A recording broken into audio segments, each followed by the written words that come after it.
Étienne Tshisekedi Mulumba, oui, ce sont les hommages sur le plan national et même africain, quelques chefs d'État, de gouvernement présents à Kinshasa pour lui rendre hommage. Le fils a honoré son père. Alors, nous revenons sur l'homme et son combat. Quelles leçons il faut tirer pour la classe politique, la société civile?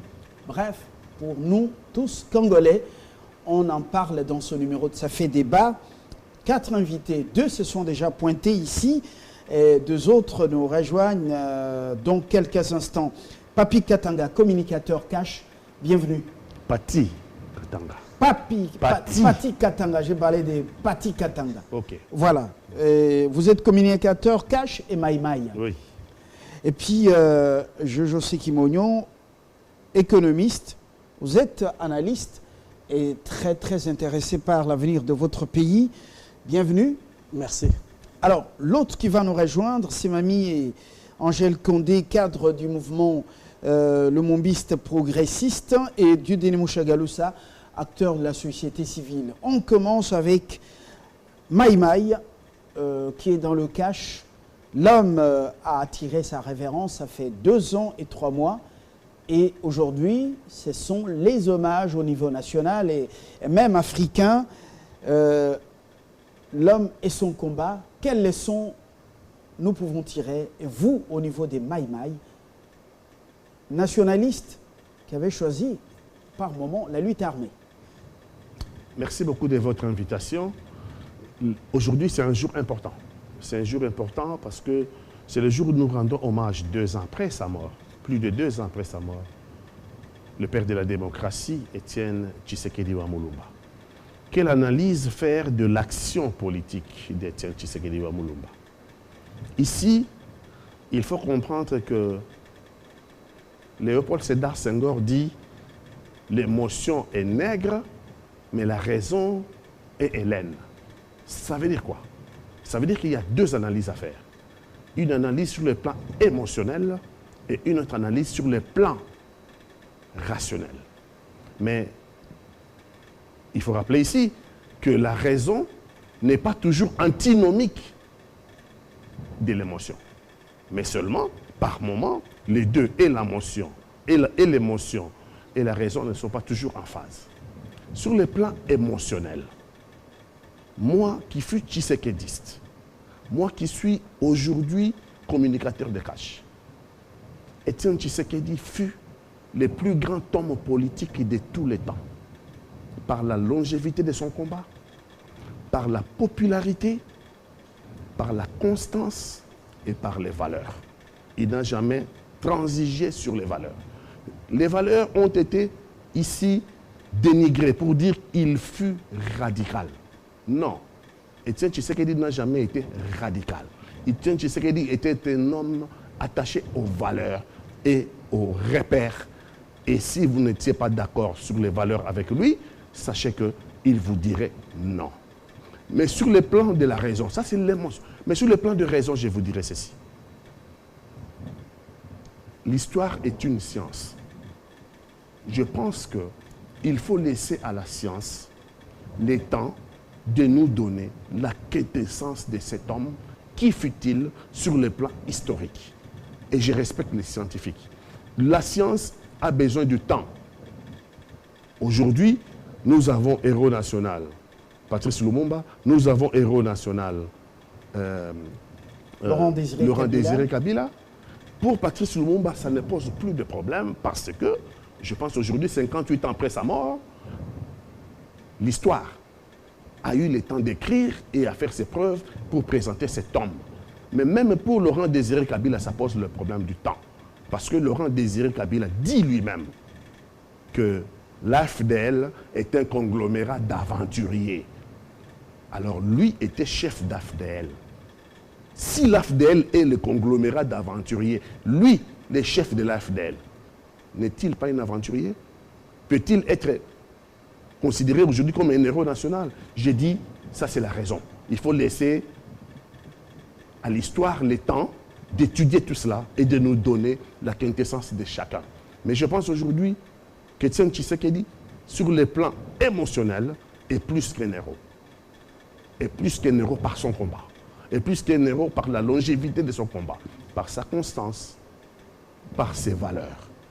Donc, ici, il n'est pas question pour nous de dire il est héros national ou pas. De toute façon, dans les cœurs des Congolais, Étienne Tshisekedi est un héros national. Alors, vous êtes allé très très vite. Vous allez très très vite. On devait y en arriver, ou en arriver là. De votre côté, Sekimogno, les grandes leçons que vous tirez du combat politique de l'homme, Étienne Tshisekedi. Moi, j'ai une autre vue sur tout. Je dis, c'est une chanson de rédemption. Quand vous voyez, je ne le compare pas à Lumumba, mais quand vous comparez l'histoire de Laurent Désiré Kabila, il parle de l'FTLL, une association d'aventuriers, mais on reconnaît en lui une rédemption. À quelque part, il a changé d'avis, hein, de parcours avec les autres. Quand vous voyez, aujourd'hui, je dis, on ne fait pas assez hommage à Tshisekedi, on fait mi-chemin. Pourquoi? Pour regarder, j'ai expliqué quelqu'un sur la route qui est chrétien, il y a un nombre étourdissant de chrétiens ici.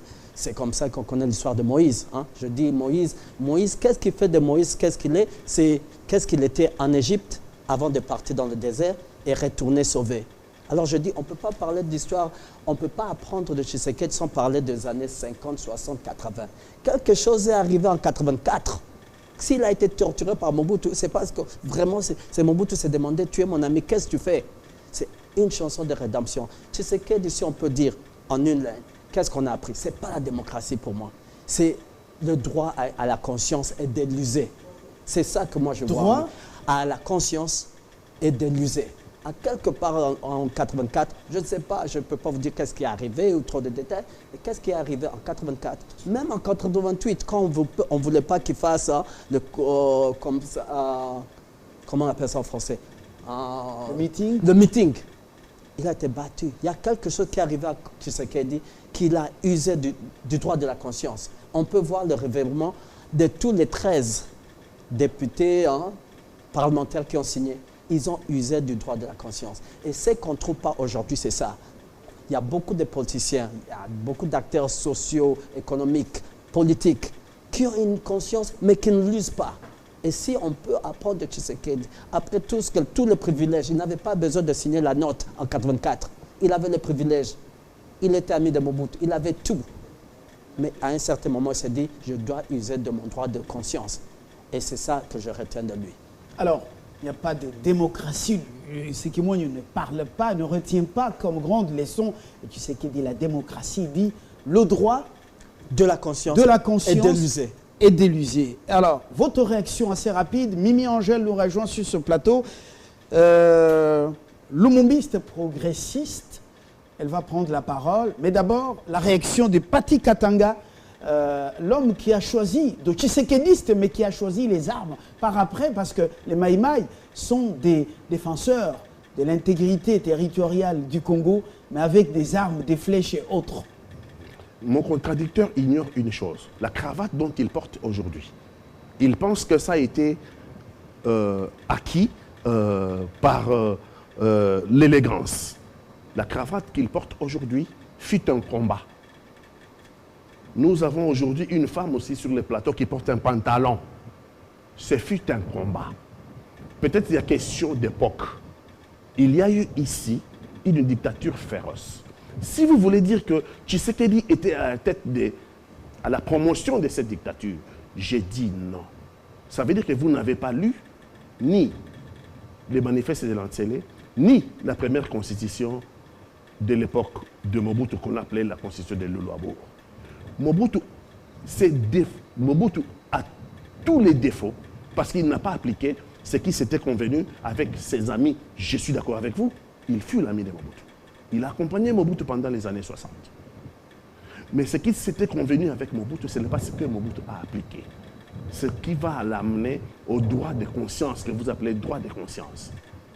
De dire, messieurs, nous ne nous étions pas convenus comme cela.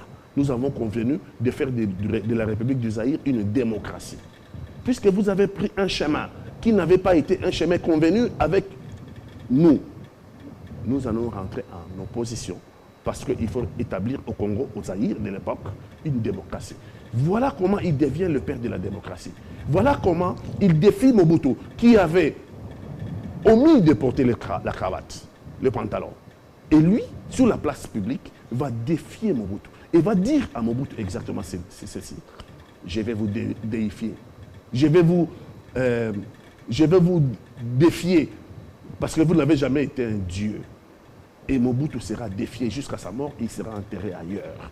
C'est un autre débat. Mais Étienne Tshisekedi, aujourd'hui, il faut laisser aux historiens le temps de nous donner la quintessence de ce que c'était cette personne. Moi, sur le plan émotionnel, je pense que c'est l'homme politique le plus grand homme politique que le Congo n'ait jamais connu depuis notre accession à l'indépendance. Je vous félicite de l'émotion, mais en tant que scientifique, moi j'approche ça sans émotion. Je dis ceci, même pour votre faveur, je dis, même dire qu'il est le père de la démocratie, c'est quelque part aussi diminuer sa valeur. Parce qu'on peut en faire un débat, c'est quoi la démocratie et tout ça. Pour l'exemple d'aujourd'hui des jeunes, pour moi, il est quelqu'un pour citer qu'il a quelque part, même avec son ami. Vous voyez comme Mobutu est malade dans les années 90, 97, il est allé même le voir. Pour te dire, même s'ils étaient amis, il a usé du droit de sa conscience. Il a dit non, ce n'était pas le chemin qu'on s'est convenu. Il y a beaucoup d'entre eux qui ne l'ont pas fait. Il y a beaucoup qui savaient que c'était mauvais, mais qui ont campagné pour bien longtemps après. Même au dernier, comme Mobutu Muré, il y a des gens qui ont accompagné Mobutu en disant qu'ils n'avaient pas besoin d'user du droit de la conscience. Si on parle aujourd'hui de ma génération, je leur dis, les jeunes qui entrent en politique ou font la politique économique, je dis, regardez Tshisekedi, il a fait ce qu'il a fait, accompagné ou pas accompagné, des années 60, 50, 80, mais quelque part, il a usé de son droit de la conscience. Et c'est ça qu'on a besoin d'aujourd'hui. Quand on voit les débats d'aujourd'hui, quand on voit les négociations d'aujourd'hui, Cash, tout le monde, on a besoin de gens qui vont user de leur droit de la conscience pour changer les choses en RDC. Et non parler de la démocratie. Parce que la démocratie aujourd'hui, on peut dire, c'est quoi la démocratie? C'est un marché des idées. Alors, Mimi Angèle, vous êtes venu nous rejoindre. Bienvenue. Merci beaucoup. Voilà, les téléspectateurs vous excusent pour ce retard avec lequel vous êtes là. Les lumumbistes progressistes regrettent dans la gestion, vraiment dans la gouvernance, la gestion du temps. Alors, vous êtes d'accord avec Sekimonyo qui dit que Tshisekedi, l'héritage qu'il a légué à cette jeune génération, c'est le droit de la conscience et de l'user, et non pas comme étant le géniteur de la démocratie. Merci beaucoup Flavien, je crois que... Fabien plutôt, merci pour l'invitation. Et j'ai dit, en tout cas, je salue mes co-débatteurs. Je crois que je suis un peu émue Vous savez, un homme comme Tshisekedi, ce n'est pas aujourd'hui, comme Paty l'a dit, qu'on pourra écrire son histoire. C'est après des années qu'on saura ce qu'il était véritablement. Mais pour nous, le MLP Franck Diongo, cet homme que nous honorons aujourd'hui, Étienne Tshisekedi Mulumba, c'est une icône. C'est un homme, comme l'a dit mon co-débatteur, qui a usé de son droit de la conscience. Aujourd'hui, les Congolais, la jeunesse d'aujourd'hui a compris qu'il doit lutter pour sa liberté, il doit lutter pour son bien-être, il doit lutter pour la démocratie. C'est vrai que la démocratie, c'est un ensemble des idées que chacun peut émettre, des avis que chacun peut émettre en toute liberté. Et le socle de la démocratie, c'est la liberté d'expression, la liberté d'association, la liberté des pensées, et comme nous les faisons aujourd'hui. Donc il y a eu un précurseur, il y a eu une personne qui a mené une lutte, un combat par rapport aux valeurs démocratiques, par rapport aux principes, pour qu'aujourd'hui, comme l'a dit mon frère Paty, et aujourd'hui je suis exceptionnellement pour la toute première fois cette émission en pantalon. C'est significatif pour dire, eh bien il y a eu un jour, quelqu'un a dit, pourquoi les femmes ne peuvent pas porter des pantalons? Je vois Fabien en cravate et mon co-débatteur. J'ai dit, eh bien, il y a quelqu'un qui a dit non à l'écharpe du maréchal Mobutu et son abacos, et qui a dit, on peut porter une cravate. Cet homme s'appelle Étienne Tshisekedi Wamulumba. Donc, je suis venu commémorer un père. C'est bien que mon co-débatteur ne veut pas qu'on parle d'Étienne Tshisekedi comme le père de la démocratie. Mais quand on veut que la démocratie comme un ensemble de valeurs, on dit que ces valeurs que nous prenons aujourd'hui, il y a quelqu'un qui nous les a inculquées. Et quelqu'un qui nous a fait comprendre qu'on peut mieux vivre au Congo si seulement si nous changeons nos mentalités. Si seulement si nous nous accrochons aux valeurs. Comme peut dire un autre auteur, Didier Moumengi, la révolution de bon sens. Il faut que nous quittons les antivaleurs pour que nous approchons la voie des valeurs. Ce que Tshisekedi est aujourd'hui au Congo, c'est ce que Mandela est en Afrique du Sud. Vous pouvez tout dire de ce que Mandela a fait, mais vous ne pouvez pas oublier que l'ANC, il y avait aussi une branche armée de l'ANC, mais il y a eu un homme au Congo qui s'appelle Étienne Tshisekedi Wamulumba, qui a fait son combat, sa lutte non violente, sans toutefois prendre les armes pour lutter contre la dictature de Mobutu. Et aujourd'hui, ce que l'Inde pense de Gandhi, c'est ce que nous pensons aussi pour Étienne Tshisekedi. C'est un homme, une lutte, un combat.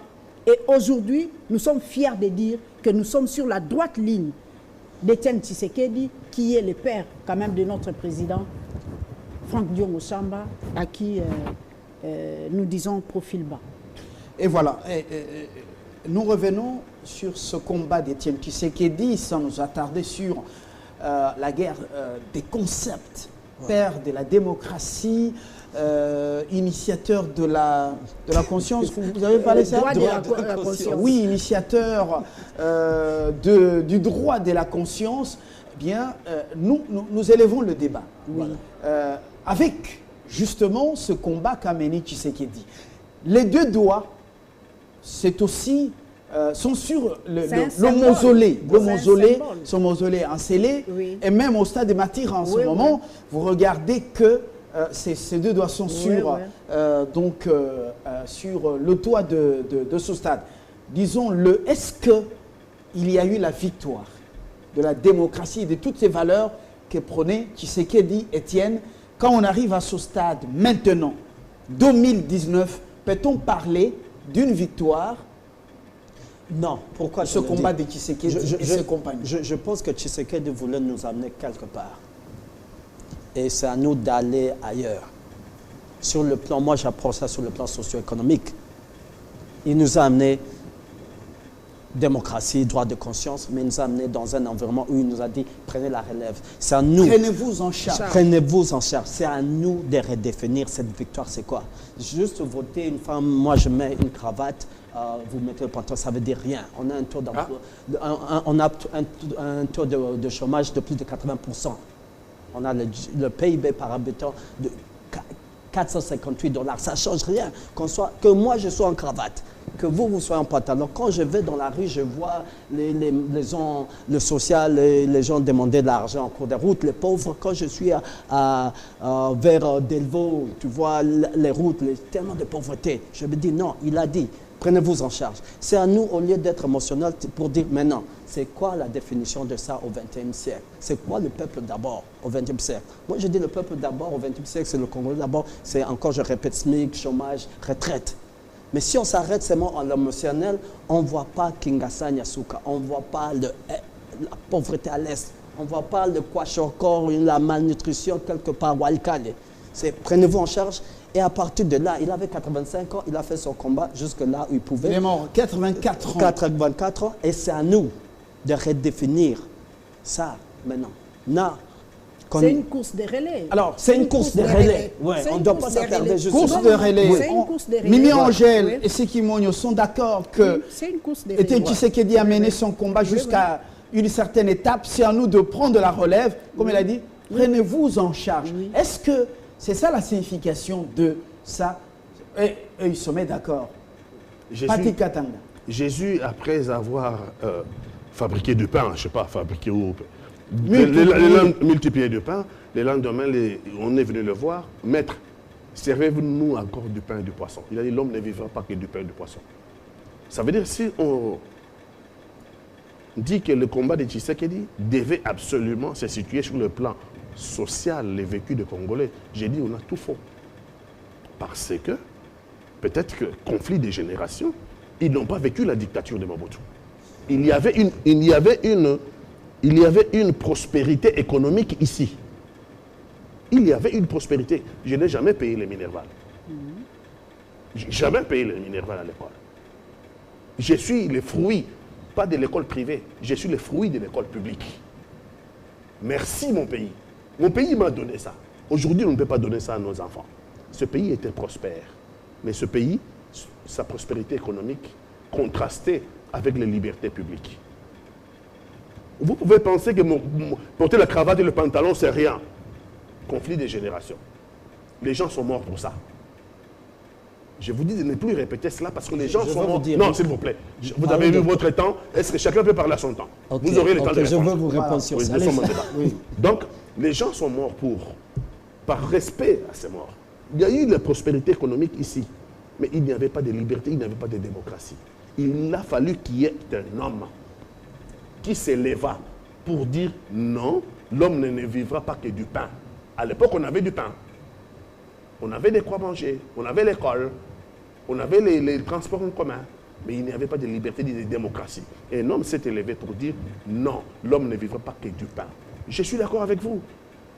Le combat de Tshisekedi n'est pas encore arrivé au bout.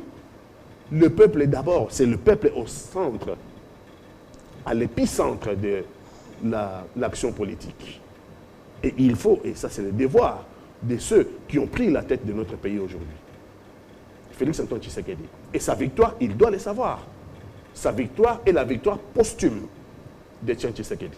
Il n'y aurait pas eu Étienne Tshisekedi, je donne ma main à couper, aujourd'hui, nous n'aurions pas connu d'alternance. C'est aujourd'hui facile de dire, Félix, nous attendons du pain. Mais il a fallu quelqu'un pour se battre, pour qu'il y ait alternance. Et cet homme-là, c'était, et ce fut, Étienne Tshisekedi Wamolomba. Donc je vous dis que tous sont liés. La situation économique des Congolais et les libertés, le besoin de liberté, parce que l'homme s'épanouit aussi dans la liberté d'expression, dans la liberté de son choix, dans la liberté de s'habiller. C'est aussi l'épanouissement de l'homme. L'homme ne s'épanouit pas seulement du pain, il s'épanouit aussi des libertés fondamentales.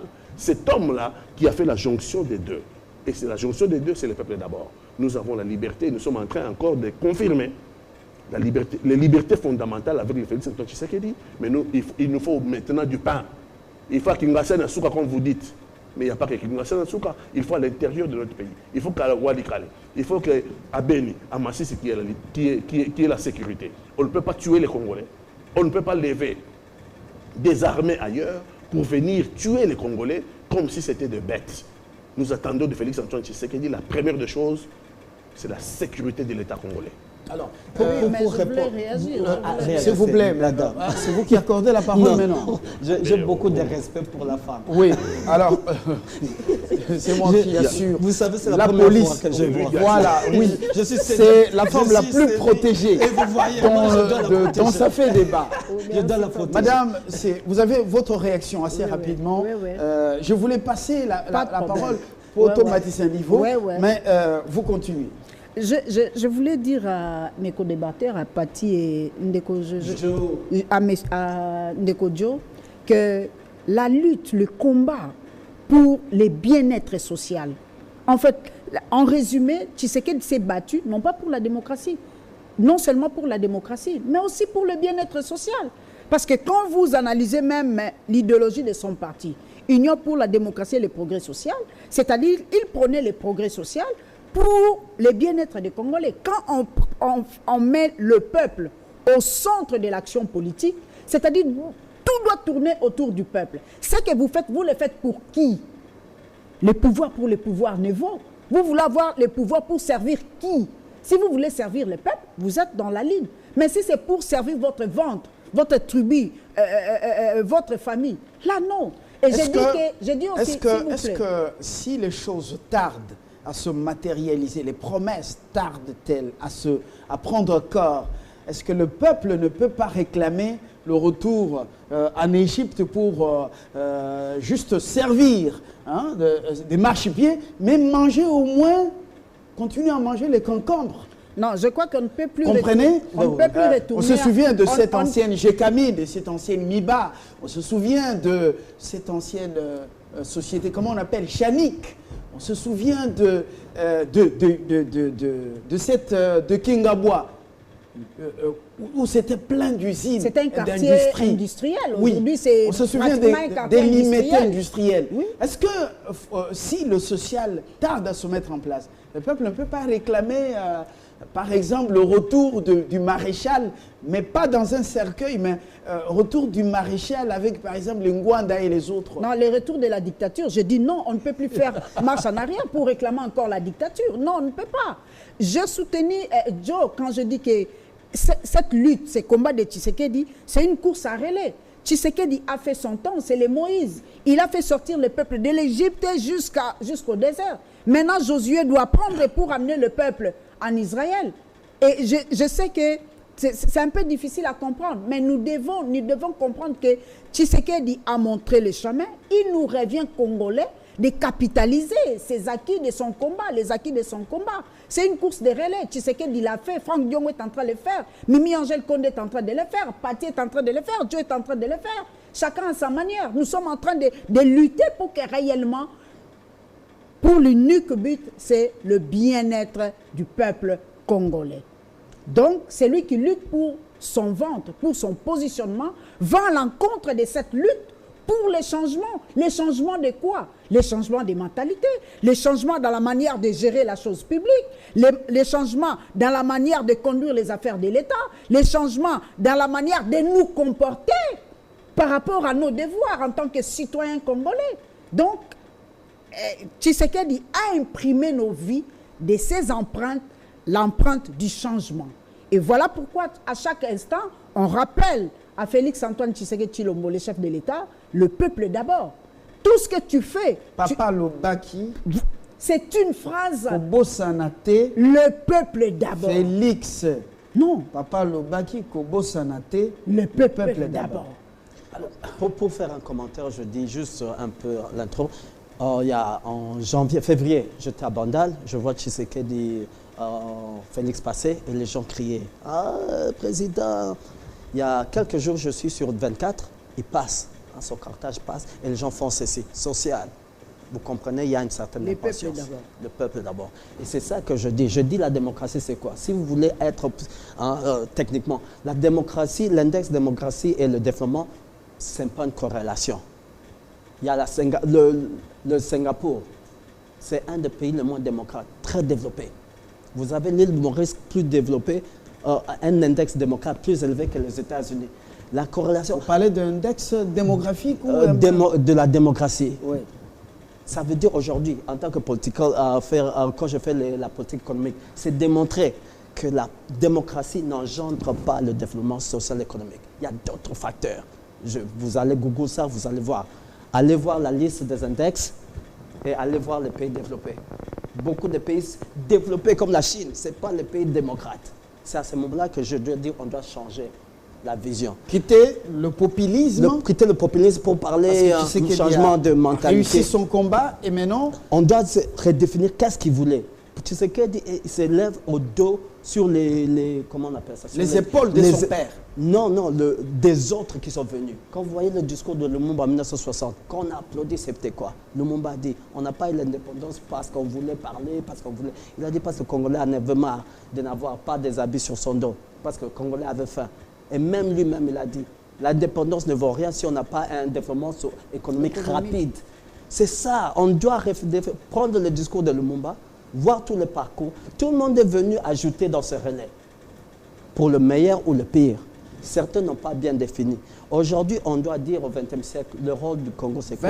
21e siècle. 21e siècle. Ce n'est pas la démocratie, c'est le développement socio-économique. Oui, parce que nous sommes à l'heure de la guerre des intelligences. Et voilà. On doit penser comment faire pour que le Congo décolle. Et là, nous allons rejoindre le combat, l'ultime combat d'Étienne Tshisekedi, le bien-être social. Et c'est ça que je dis, traduction, enlevons la démocratie, parlons de bien-être social. Non, on ne peut pas enlever la démocratie de Kodjo, parce que si on enlève la démocratie, c'est-à-dire les combats, parce que c'est un combat graduel et gradué. Vous comprenez? Mais je viens de montrer que la démocratie n'a pas de corrélation avec le développement. Oui. Il y a des pays très développés et pas démocrate. Ça veut dire que c'est pas Ils ça. ont leur histoire. On Non. ne peut pas s'écarter de notre Ils ont histoire les des Kodjo. fondamentaux. Non. Notre histoire, c'est quoi? C'est Congo belge. Notre histoire, c'est quoi? C'est un dictateur. On doit changer même le contexte. On doit faire de ce Congo un pays où les jeunes rêvent et réalisent. Et pour ça, on doit voir qu'est-ce qui sont les fondamentaux de développement. Et je vous dis... Les fondamentaux du développement, premièrement, c'est la liberté. Non, c'est le SMIC. Non, C'est le d'abord, chômage. non, On peut si créer on n'a pas cette liberté, si on n'a pas cette liberté, Singapour. sinon, Singapour n'a pas de avons liberté. la particularité, le Congo a une particularité. La particularité du Congo, c'est que le Congo, c'est un État qui a été la propriété privée d'un individu. Singapour n'a jamais été la propriété privée d'un individu. Les Congos ont son histoire. Un peu. Ça a été colonisé par la Chine et Le le Congo Japon a et son abusé. histoire. Partant de son histoire, voilà pourquoi il y a une certaine graduation de la lutte. Il y a eu Lumumba, dont je suis l'idéologie, je suis un parti lumumbiste, je suis du mouvement lumumbiste et progressiste, c'est ça mon parti. Donc je suis en fait l'idéologie du parti Séméry Lumumba. Lumumba, son combat était à cette époque-là pour l'indépendance. Mais cette indépendance n'était pas seulement pour l'indépendance. Après l'indépendance, il faut que l'homme congolais puisse se retrouver dans ses richesses. C'est donc une lutte économique. C'est ce que nous poursuivons jusqu'à Et ce voilà, jour. on est en train de traduire la même chose en différent. Je vous assure que tous les pays que vous citez, l'histoire, ça ne change rien. Il y a des pays qui ont été colonisés par les autres. La Chine a été colonisée à un certain temps par le Japon. La Corée du Sud a été colonisée. Mais à un certain moment, ils se sont dit, c'est quoi les fondamentaux du développement? C'est tous ces pays, ce qu'il y a en commun. Pourquoi certaines nations succèdent, surtout au XXe siècle? Parce qu'ils se disent les fondamentaux du développement. Sans émotion, ils disent, on part. On doit commencer à adresser le chômage, les salaires et la retraite. Point blanc. Après ça, on peut parler du capitalisme, du social. Mais les fondamentaux qu'on doit adresser aujourd'hui, ce n'est pas la liberté. Et voilà. Je Patti Katanga, c'est lui qui a la parole. Oui. Je vous ai laissé. Non, ça reste à être Je vous ai laissé nuancer C'est très- votre. Merci. Je vous ai laissé nuancer On s'incline. On s'incline. vos convergences Oui, et on vos s'incline. divergences. On s'incline. Patti On Katanga. s'incline. Patti, il reste à ces valeurs que Tshisekedi a imprimées chez le peuple congolais, le courage qu'il a. Patti, est-ce que vous êtes tenté de dire que ce combat avait ses limites? Maintenant, je crois qu'il faut tourner la page, comme le vieux est mort. Vous avez remarqué que je suis resté pantois face à ces débats. C'est vrai qu'il n'y a pas de cause à effet entre la démocratie et le développement économique. C'est vrai.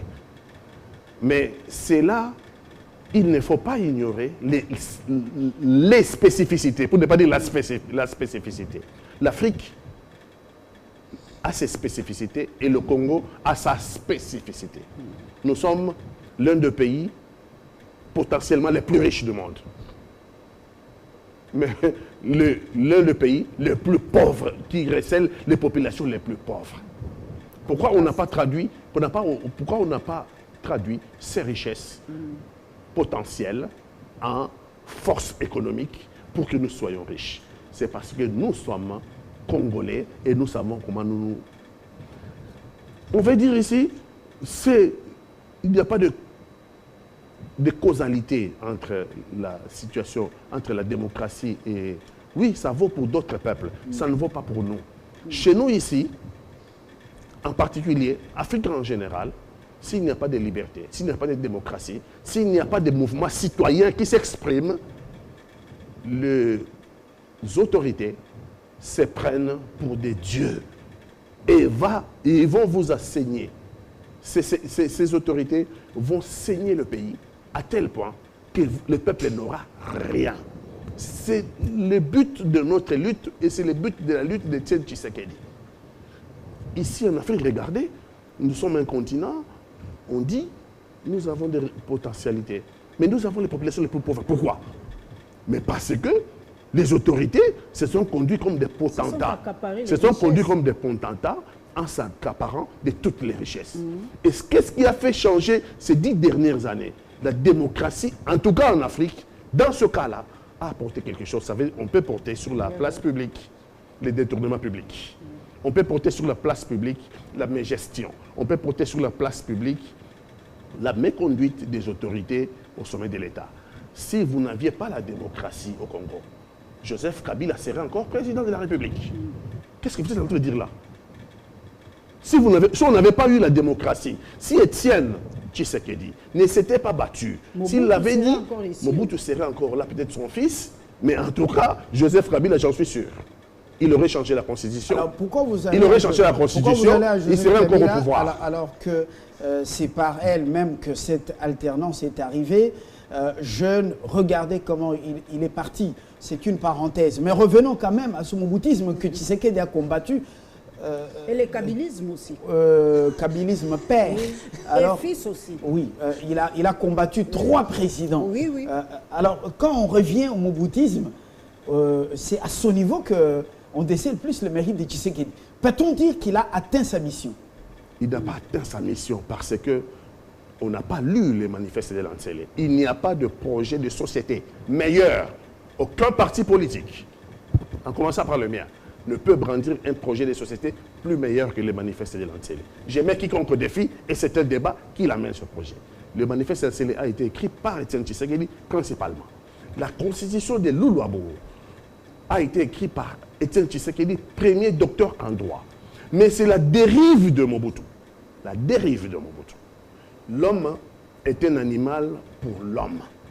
C'est la dérive de Mobutu qui a fait qu'à un certain moment, on peut appeler ça droit de conscience. Mais j'ai dit, Tshisekedi a fait recours aux fondamentaux en disant nous ne nous étions pas entendus comme cela. Et le Congo, les Zaïre de l'époque, prenaient une dérive. On a fait ici une zaïrianisation. Mobutu a pris les biens de l'État, a donné les biens de l'État, oui. En dépossédant les étrangers, il a donné ses biens de l'État à ses amis et à sa famille politique et à sa famille biologique. Et Tshisekedi a trouvé que la crise économique était en train de venir. Et les Congolais n'avaient pas droit, vous n'aviez pas le droit de porter la cravate. Vous n'avez pas le droit de porter le pantalon. Et donc, si vous ne dites rien, ça veut dire que le dictateur peut tout, puisqu'il ne peut rien dire.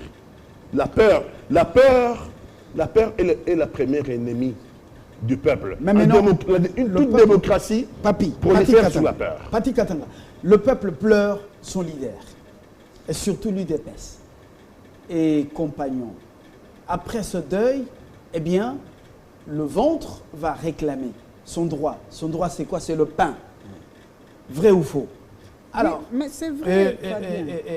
est-ce que ce moment peut-il inspirer réellement, surtout le retour du Père sur cette terre, est-ce que ça peut inspirer le nouveau président, surtout le retour de sa mère?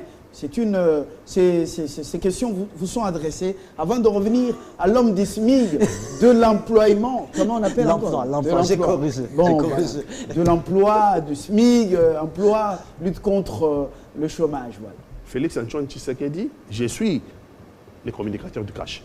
J'ai participé à la campagne de Félix Antoine Tshisekedi avec Vital Kamerhe. Ils ont fait le tour du Congo, ils ont remarqué l'érosion sociale. L'érosion sociale. Et Félix Tshisekedi sait très bien qu'on l'attend sur 2 points principaux. 1, la sécurité des Congolais. 2, l'érosion sociale. S'il ne réussit pas à donner du pain aux Congolais, la démocratie fera que, aux prochaines élections, il sera en difficulté. Le pain du Congolais est l'élément principal qui va faire que le baromètre en sa faveur ou en sa défaveur soit apprécié par le Congolais. Il faut du pain dans l'assiette du Congolais. Avec le pain, je vais dire le social. Vous voyez le retour de sa mère dans l'ombre, justement, elle qui a été un appui de taille aux côtés de son père, Étienne Tshisekedi. Le retour de sa mère pourra-t-il influer dans le bon sens dans le chef du nouveau du président de la République? Maman Martha a accompagné Étienne Tshisekedi dans tous les combats. Partout où Étienne Tshisekedi avait été arrêté, souvent, on avait aussi arrêté Maman Marthe. Donc Maman Marthe est le reflet sur terre aujourd'hui de l'image d'Étienne Tshisekedi. Donc Maman Marthe est la première conseillère de son fils pour que le combat d'Étienne, qui est son combat parce qu'elle avait été arrêtée avec Étienne souvent au même moment. Et ils savent que les Congolais ne pardonneront pas si Félix Antoine Tshisekedi n'arrive pas à relever les sociales des Congolais, c'est un défi énorme pour le président de la République. Et voilà, vous êtes confiant à l'avenir, ce combat de Tshisekedi, parce qu'il est touché en même temps la démocratie et le social, le progrès social. Vous êtes sûr que il ne va pas être oublié, Étienne Tshisekedi, une fois mis en terre? Moi, je vois plutôt il sera rappelé, il sera dans la mémoire des gens d'une façon que j'ai beaucoup d'inquiétude. Moi, je vois Étienne Tshisekedi dans son salon manger du foufou, hein, sa voiture Jaguar verte, hein, des années 80. C'est un homme humble. Pour moi, c'est un homme humble. On risque de l'oublier. Sa mère, la maman de Félix, revient. J'ai beaucoup de peine pour elle. Si vous me posez des questions, est-ce que ça aura un impact positif sur le fils? Je dis, vous pouvez vous casser la jambe et si votre maman n'est pas un docteur, elle ne peut pas vous soigner. Elle peut bien vous aimer. La grande discussion d'aujourd'hui, c'est quoi? Moi, je suis fondamentalement contre l'État. Hein? C'est fondamental. Contre l'État? Contre l'État. Je dis, l'État doit être petit, doit être contrôlé. On doit faire de l'État l'esclave des individus. Il y a deux questions qu'on doit se poser. Aujourd'hui, on croit que l'État doit donner aux gens du pain. Et moi, je dis non. La mission de Tshisekedi, si je dois le conseiller, c'est apprendre aux Congolais à faire du pain. Et ça va prendre du temps. Pour qu'on sache écrire, je dis aux gens, dans mes conférences, je dis, pour écrire des poèmes, on doit savoir écrire. Et pour savoir écrire, on doit copier pour un long moment. Ça va nous prendre du temps. Moi, je dis, Étienne Tshisekedi, sa mission, c'est ne pas donner aux gens du pain. Sa mission, c'est de définir comment demain le Congolais peut lui-même s'acheter du pain. Ce n'est pas le Congolais d'aujourd'hui, mais leurs enfants. C'est à lui de nous faire penser, raisonner, rêver. Mais s'il veut nous donner du pain, il n'y aura pas assez de pain pour tout le monde. Et pour cela, il faut des gens, pas des flatteurs, hein, des troubadours et des trouvères dans la cour. Il faut des gens qui ont le courage de dire, Monsieur le Président, vous allez dans la mauvaise direction, on n'est pas d'accord avec vous ici. Si vous voulez y aller, vous pouvez y aller seul. Mais vous disons la vérité. Mimi, Angèle. Oui, je dis... Un véritable défi maintenant que le père est mort, ses valeurs mises en vedette, en évidence, mais le fils est au pouvoir. Ça craint? Je crois que le président de la République a un grand défi à relever, surtout qu'il est politiquement fils de Tshisekedi. Il est biologiquement fils de Tshisekedi. Donc il porte... Idéologiquement, fils de Tshisekedi. Idéologiquement aussi. Donc il y a trois facteurs qui les lient. Il n'a pas le droit d'échouer. Il doit relever les défis qui l'attendent. Et ces défis, c'est plus le bien-être de ce peuple. C'est ce qui est important. On peut se mettre là à criailler toute la journée. Mais si on ne pense pas à mobiliser nos intelligences pour savoir au XXIe siècle, alors que nous sommes en train de débattre à des choses, à des futilités. Sentez que Mimi est en train de hausser le niveau du débat et n'est plus dans cette politique politicienne populiste. Non, je crois que l'heure a sonné. Pour nous, les mouvements lumulistes et progressistes, c'est comme ça que les gens sont en train de nous dire, et vous soutenez Félix. Nous disons non, nous soutenons le combat parce que la menace qui pèse sur le Congo est plus forte que nos ambitions personnelles. Mon ambition à devenir député, mon ambition à devenir président de la République, mon ambition à devenir sénateur, mon ambition à devenir ministre. Mais vous voulez devenir ministre pour faire quoi? Vous voulez devenir ministre pour faire quoi? Aujourd'hui, au XXIe siècle, nous sommes à l'heure de la guerre des intelligences. Mao Tse-tung a dit, je fais la politique comme la guerre. Donc, on ne peut pas avancer d'un pas si derrière toi, vous ne savez pas ce qu'il y a derrière. Pati Katanga, ça vous interpelle, vous au cash? Je n'ai pas terminé. Vous voulez terminer? Alors, quand vous êtes l'unique femme qu'on doit protéger, je vous prie de terminer. C'est ce que et Pati va je suis en train de dire. Oui. Là où je me dis qu'on doit porter haut les combats d'Étienne Tshisekedi, regardez une sentinelle, Léopold D, à qui on a donné le devoir de garder le Congo. Il a construit la Belgique avec l'argent du Congo. Regardez Kagame à côté. Il est devenu le premier producteur de cobalt. Du coltan. C'est le coltan congolais. C'est une intelligence qu'il a développée parce que chez lui, il n'y a pas du coltan. Et nous, qu'est-ce que nous faisons? Qu'est-ce que nous faisons? Nous sommes à l'heure de la guerre des intelligences. Mettons nos intelligences ensemble pour donner une bonne école à nos enfants. Ndeko Pati l'a dit. Moi, je n'ai pas fait l'école privée, moi. Moi, j'ai fait l'école publique.